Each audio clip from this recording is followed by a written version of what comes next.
Hello, and welcome to the first presentation for Topic B of our Digital Information Technology course. Topic B will focus on cybersecurity, and in today's lessons, we're going to look at system attacks and threats. Our lesson objectives for this video is to be able to understand the reasons why people attack systems, to understand the terms hacking and what we mean when we use the term black hat hacking, and we should be able to describe the following external threats to our systems and data. These are unauthorized access, we'll be looking at malware, we'll have a look at denial of service attacks, we'll also look at the terms phishing, pharming, social engineering and shoulder surfing, and finally we'll look at man-in-the-middle attacks. A lot to get through, let's make a start. Before we take a look at some of the reasons why people attack systems, let's have a look at the term hacker. A hacker is a person who gets access to a computer system without permission. This means it is unauthorized. When they do get access to the system, they could make the computer do different programs, such as run a virus or a botnet to hack into other systems. They may steal your information. This could be your files and ask for a fee for them to be returned, or they may steal your information about who you are and open up an account in your name, which is identity theft. They may just want to damage the files on your system because they may be a competitor and they want your system to be gone down so your customers go to them. A hacker who misuses computers is known as a black hat hacker. We'll be having a look at the difference between the types of hackers in later videos. From our question earlier, there are many different reasons why people will attack a system. Shown in front of you are some of the key reasons that are used, ranging from industrial espionage, a personal attack, to get information or data theft, to cause disruption to your organization, for financial gain, or just simply for a fun challenge to prove their skill set. We'll have a look at some of these in more detail now. Many people want to test out their skills to see if they can get access into places they should not. You may have seen online people attempt to hack into Sony, or the FBI, or other databases of information just to prove that they can gain entry. The reason for their attack is for some fun or as a challenge to prove to their peers that they can successfully gain entry. Once they've got in, they have that sense of achievement which makes them feel proud and can show their friends that they have got a good skill set. Another reason is financial gain. This means to make money. People may attack a system such as a bank to gain entry into people's accounts so they can then transfer money into their account and make a profit. They may use ransomware, which is installing software on your system to corrupt your files with an encryption and then asking for a fee for your files to be returned. And once you've paid the fee, they will give you your files back and they've made a profit. Or they may just want to cause disruption. This could be known as a denial of service. This is where a botnet takes a system down by trying to put too much pressure onto a server at once, which means it shuts down in safety mode. This is used by companies to ensure that their competitors' website is taken down for periods of time so customers will go to them. Some more of the reasons why people attack systems range from industrial espionage. This is where a company will try and spy on a rival company. They may try to hack into the system to find out a new product is about to be released. Imagine you work for Nokia and you manage to hack successfully into Apple's systems. You can then see what will be in the latest iPhone to help you then prepare for that in your product, which again will help you increase your sales with your customer base. It may be a personal attack. If, for example, Sir Thomas Wharton Academy told me that I was going to be fired next week, I may decide to take their system down in anger. I may decide to take files and encrypt them with passwords so people in the future can't access them. This also happens in other businesses. If you are being fired from your business, you may decide on your way out to take revenge. And then the last area on this slide is information or data theft. You may hack into someone's system so you can gain their data, such as their name, their date of birth, and other key information. This allows them to set profiles up or applications for passports in their name, or even take out loans. The victim will then be charged a fee, while the attacker takes the money. In the second part of this video, we're going to take a look at malware. Malware is created from two words. The mal comes from malicious, which means it's to cause an act of harm, and the ware is because software is used, which creates malware. Malware is an executable program that runs on a computer, so once clicked and run, it can then cause its harm on the system. One type of malware that you may have heard about is called a computer virus. Have a think if you know any other malware, and we'll run through some shortly. Alongside viruses, we also have worms. Let's take a look at computer viruses first. A computer virus infects a computer. They do this by replicating the code into other programs on that system. They will affect all the computers on that system.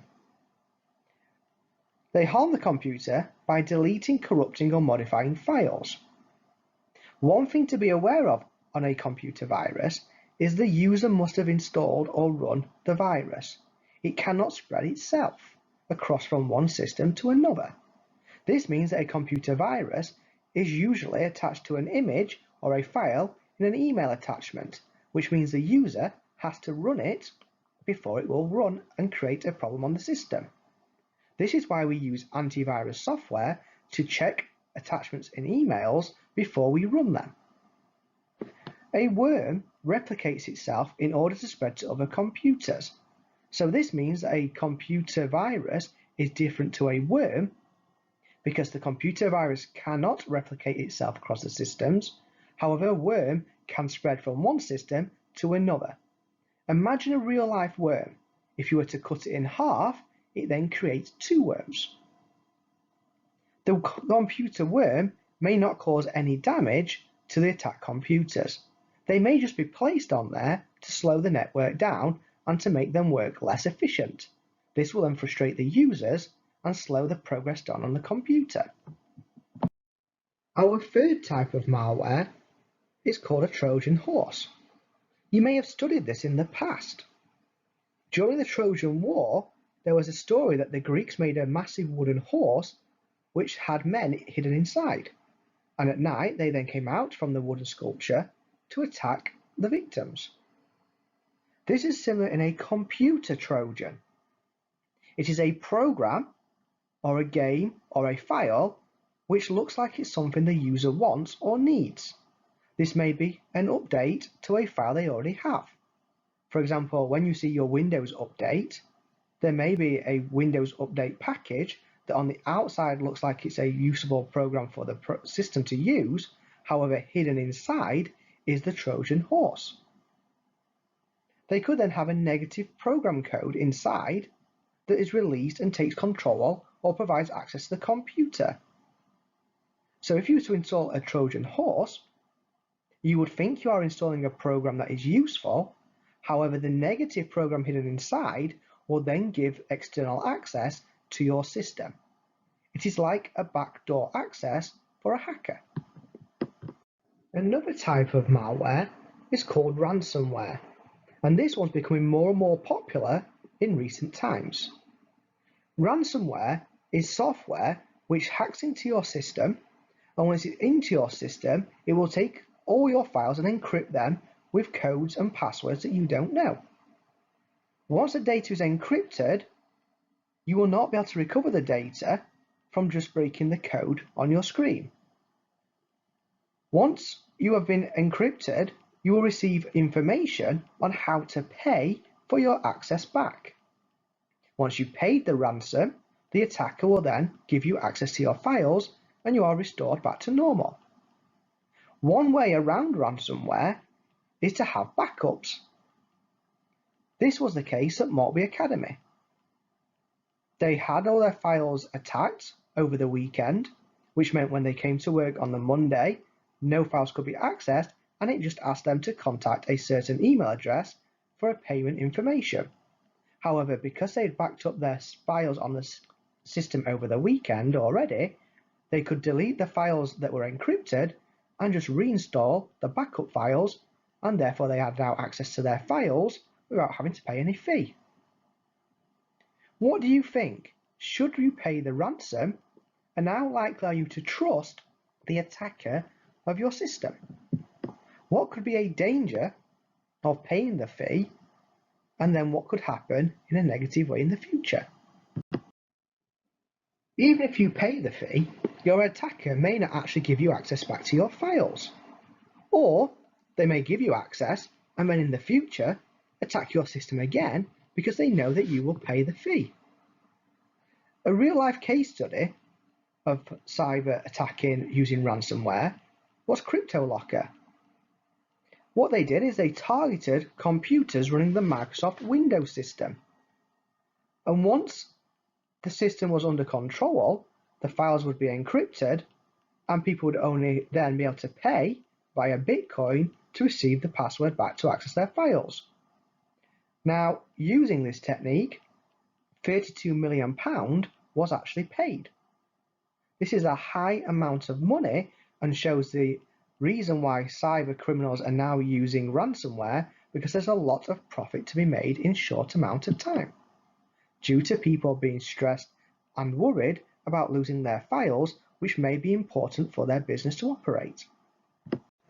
Another type of malware is called spyware.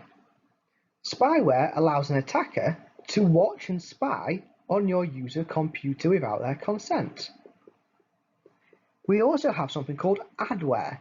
You may have had this on your computer system before, where when you are using your system, constantly ads appear on your screen.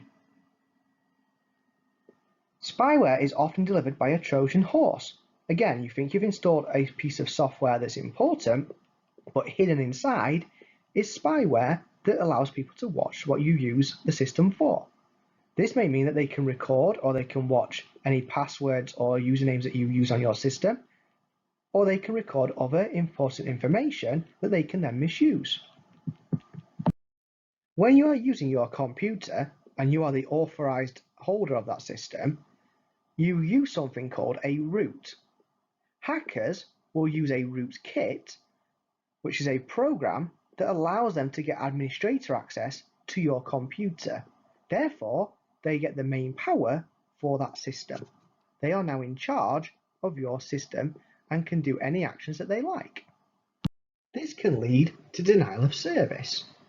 In a DOS attack, a hacker will use the infected computers, which they use rootkits to gain control of, and then they will send requests to a server of maybe a website. This is known as a flood. By sending a lot of requests to that server at once, the server will then close down because it cannot handle that high demand, which means that it will go offline to authorized and genuine users. In a distributed denial of service attack, a DDoS, millions of computers are used to send the requests. This is where, using bots, a hacker will use 10, 20, 30 computers to attack one system at the same time. The main way to do a distributed denial of service is to use a botnet. This is a robot network that is controlled by a hacker. Therefore, a hacker will gain access to many computers, and once it's got access, it will use those to control what it wants to do, in terms of the computers all accessing amazon.co.uk at the same time, or all the computers accessing a server for a certain organization at the same time, therefore creating a denial of service attack. Hackers can also use botnets to send spam. If loads of messages are sent from many computers at the same time, users can be inundated with high levels of spam, which can cause pain, stress, and reduce the efficiency of their work. Our final objective for this lesson is to take a look at the term social engineering. Social engineering is the ability to obtain confidential information by asking people for it. This could be somebody calling you on your house phone pretending to be working for a company such as BT. They may ask you for your username and password, and other key information for your account before they can talk to you. By providing the key information, they can then hack into your account as they've got your details. Another type of social engineering is called shoulder surfing. This happens in lessons. Whilst you are working, teachers will look over your shoulder to see how you're getting on. This can be used in cybersecurity attacks also. Whilst you are stood at an ATM machine, somebody may look over your shoulder to take a look at what PIN code you use. Criminals are now installing CCTV cameras to be able to record and view key information being entered on devices. So you may not notice someone stood behind you looking over your shoulder because they've now installed cameras in the distance. Another type of social engineering is called phishing. This is similar to when you go fishing in real life. You will cast your rod with your line and bait and hope that a fish will bite. In a computer version of phishing, criminals will send out millions of emails and they will hope that somebody will respond to that email telling them that their details to use. For example, you could see an email come claiming to be from PayPal or from your bank, and they may be asking you to update your passwords. Or they may be emailing you to claim that there's been a criminal try to attack your system. So therefore you email back thinking that the company are genuine, however you are giving the fraudsters the key details so they can then access your account. Similar to this, criminals are now using a technique called Pharming.